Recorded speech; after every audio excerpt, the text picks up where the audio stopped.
This is the one civilian, and I have some more artists here that's going to be in the Tap In concert series finale tonight here at Montiago Studios. One of these people is going to walk away with $500.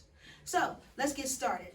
You know, artists, a lot of people are interested in the music business, and they think it's so easy to write and just produce songs and make beats and stuff like that. So, what's your writing process, himself? I would say my writing process would have to be, I'll start off on YouTube, and then from there come up with like a melody, and then hit the band lab, get a little rough draft going, because you know, I get the sound going right. And then from there, I hit the stool, hit up my own producer, 12 Major, and then from there, come with like an arrangement, and then magic come out. Okay. Juby, is yours similar? Nah, like, I definitely do the first thing. I definitely go to YouTube, you know, fill out different vibes. But the first thing I do, like, especially because I'm always on the move, so I got two phones. So one phone I'm playing the beat, the other phone I'm recording myself and I'm freestyling. Whatever comes out, and then I basically build around that.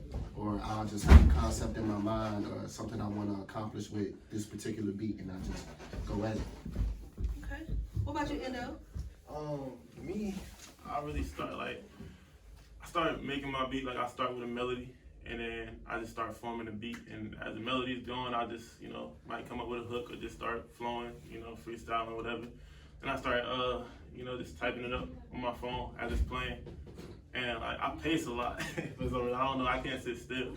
So I pace a lot when I'm writing, like, especially if I need to think. Like, I'll just get up and start walking back and forth, start pacing while I'm typing. Bad habit, I guess. But then I just go chord. No. Okay.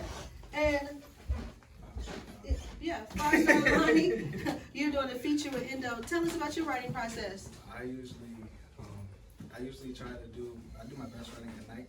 So usually if I'm in bed, you know, laying down, maybe I can't sleep or something, I'll go on YouTube and just try out different instrumentals until I hear something that will catch my ear. And then I'll go into my notes on my phone, I'll just start writing. So how many of you guys actually make your own beats? I just started making my own beats, so yeah. You do too? I just started. Do you think that like by like making your own beats it makes the music like it becomes more yours, or yeah, what do you think? I definitely believe so, especially because like my thing, like I like YouTube beats and I'm starting to like transition with them because I never have time no more. But like making my own beats, I like to form all the sounds around me and what I'm doing. Like with YouTube beats, it's really hard to do that because you don't have all the stems and individual parts of the song. But I definitely like making my own because I can build it around myself and how I want the flow or however I want to do it. I'm not gonna lie, my biggest thing about making the beats has always been hard because I've never been like a band student. I don't know music theory to like a T like most of those people do who actually do the beats. So when I started, you know, I like certain instruments more than others. So like I like a piano, I start playing with the piano. I like a guitar, I start playing with the guitar, playing with different sounds until I mesh something that like fits me the best. And although the YouTube beats, it definitely brings out the sound already. And it like helps me capture it just because it's already made and it's already like in its full production stage. And then I just add my own little flavor to it. But like making the beats, it just feels like better because you feel like you accomplished something. So how important do you think showcases are? I think they're very important because it's I've noticed from starting this, I only started a few months ago, that it's really hard to kind of get your name out there.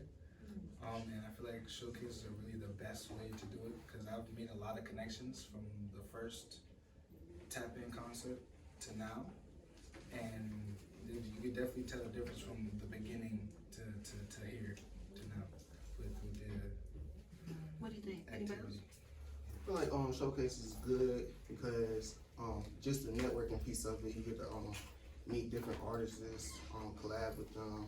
There's different vibes. You get to see your face and see different people, not staying in the stool. Because when you're in the stool, I feel like you just be with yourself more and like not out. But showcase, you getting out more and then meeting people, being live, which you perform.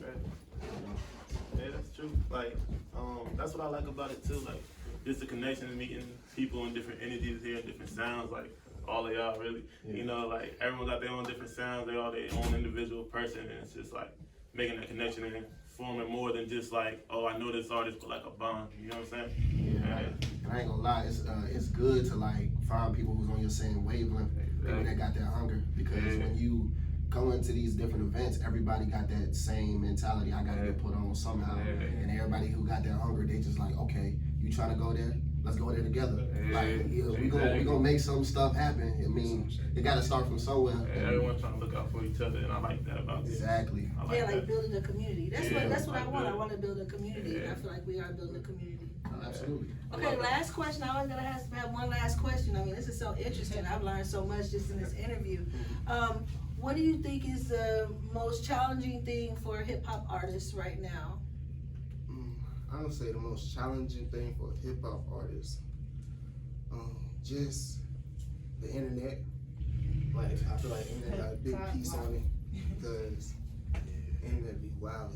And like for me, like make people think that they're more than they are. Yeah, it makes things like, my thing with the internet, like challenging, I would say, like we talking like on the exposure standpoint, is just trying to understand the algorithm of everything, like literally everything in every site, every whatever. Like, cause I know me personally, I'm not like a social media person. Like I don't like it. So trying to figure out how to get in tune with that to build exposure for myself is just a difficult thing to grasp. I'd probably say it's trying to find authenticity. That was a big one. A lot of people, you know, sound alike nowadays. You could say so. It's kind of hard to find your own sound. And actually to be yourself, because like whatever you show on social media, they're judging you, and they're, and you're competing with these other images of people with Bentleys and flashing money and all that stuff, and you're like, And everyone's influenced by somebody else, so it's like hearing different sounds, growing up on different sounds of music. It's like you'll hear somebody be like, oh, this dude sound like this. That's what you're gonna hear until you build a name for yourself. It's like, oh, he sounds like Cole, he sounds like, you know, whoever. Like, and I think that's a big thing, is trying to build individuality. Yeah, I'm not gonna lie. The biggest challenge, at least in my opinion, is to continue to be yourself when you see everybody doing something different. oh, you're talking about you at the Rebuild concert? Oh, when yeah. you just immediately pulled out a mic while everybody's waiting in line and had a mini concert by yourself? Absolutely. That's the way to do it. Cause like, I mean, if like somebody might not like resonate with the music, they'll at least like appreciate the grind. Because somebody was definitely in that position. Cause my way of thinking of it, I had a sign the Dreamville or Die Trying shirt on. J. Cole, he had a produce for Jay-Z or Die Trying shirt on. So it's like, I'm on the same type of time. Like I can't wait for somebody to notice me. I'm gonna just go out to the people, because when COVID hit, everybody went online. COVID is still here, but it's not as big as it was. We don't have to wear masks outside no more. So that means we can go out and do that now. So why not do it? And that's kind of like my niche in my way. You feel me? Okay. And go ahead and let's do our Instagrams, how we can contact you. You can follow me on all platforms. Himself, Hms3f, spelled that way, sound himself. But You can follow me on IG at @1 and only Juby, spell out ANDONLYJUBY. Songs on all streaming platforms. Juby DaGod, JUBY DAGOD. You can find me on all platforms at VLS Endo, ENDO. That's VLS Endo. Find me at 5-star Lani, 5 .star Lani, LANI. All right, this is the One Civilian, and we just heard from some people that are going to be in the finals. It goes down tonight here at Montiago Studio. We'll be in touch.